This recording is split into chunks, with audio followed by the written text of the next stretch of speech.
Europe 1, il est 7h09. C'est une petite révolution qui dure depuis 1 mois et demi à Paris. Les terrasses des bars et des restaurants s'étendent sur les trottoirs et sur les places de la capitale. Et tout cela se fait avec l'accord de la mairie. L'idée, c'est de permettre aux professionnels de travailler davantage pour compenser l'inactivité du confinement. Il y a une condition, il faut tout remballer à 22h. Dans les faits, ce n'est pas si simple et cela crée des tensions. Reportage dans le centre de Paris de Nicolas Feldman. Réapproprié Paris. 22h45 rue Saint-Denis, Pierre trinque avec son groupe d'amis installé sur le trottoir face au bar. Un peu plus loin, le gérant nettoie ses tables supplémentaires. On avait, on peut dire, une vingtaine, 30 places. Maintenant, on a presque double, 70 places.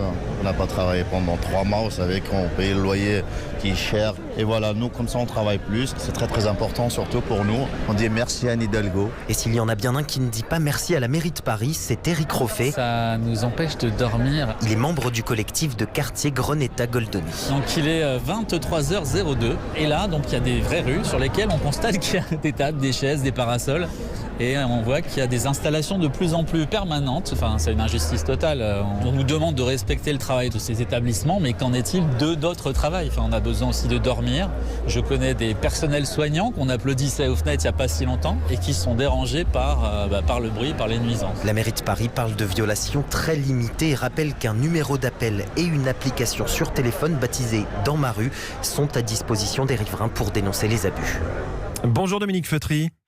Bonjour monsieur. Vous êtes le président de l'association Marais Louvre. Vous représentez des riverains du centre de la capitale. Ces tensions avec les restaurateurs, vous les constatez également? Ah oui, bien sûr, oui.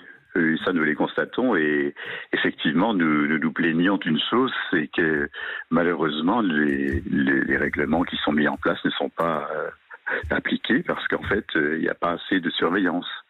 Alors, nous ne sommes pas contre les terrasses, bien entendu.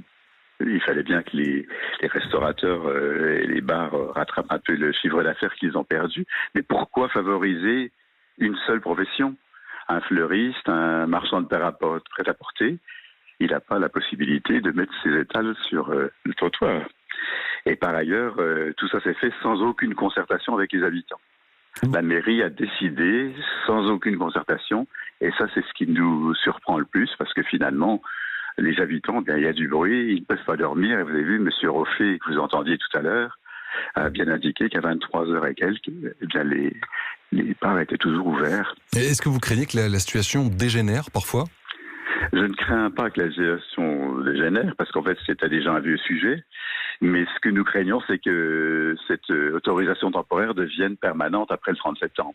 Et ça serait vraiment ennuyant, puisqu'en fait, il y a, je le répète, une décision qui émane de la mairie, et c'est comme ça. Il n'y a pas assez de contrôle de la mairie, vous diriez? Ah oui, je suis certain. Oui, c'est ce que nous disent tous nos adhérents. On entend donc votre appel ce matin sur Europe 1 à plus de contrôle et plus de fermeté, peut-être plus d'équité entre les différents étals des différentes catégories de commerçants, notamment à Paris, mais cela concerne aussi d'autres villes. Merci beaucoup Dominique Feutry, invité du journal de 7h. Je rappelle que vous êtes le président de l'association Marais Louvre.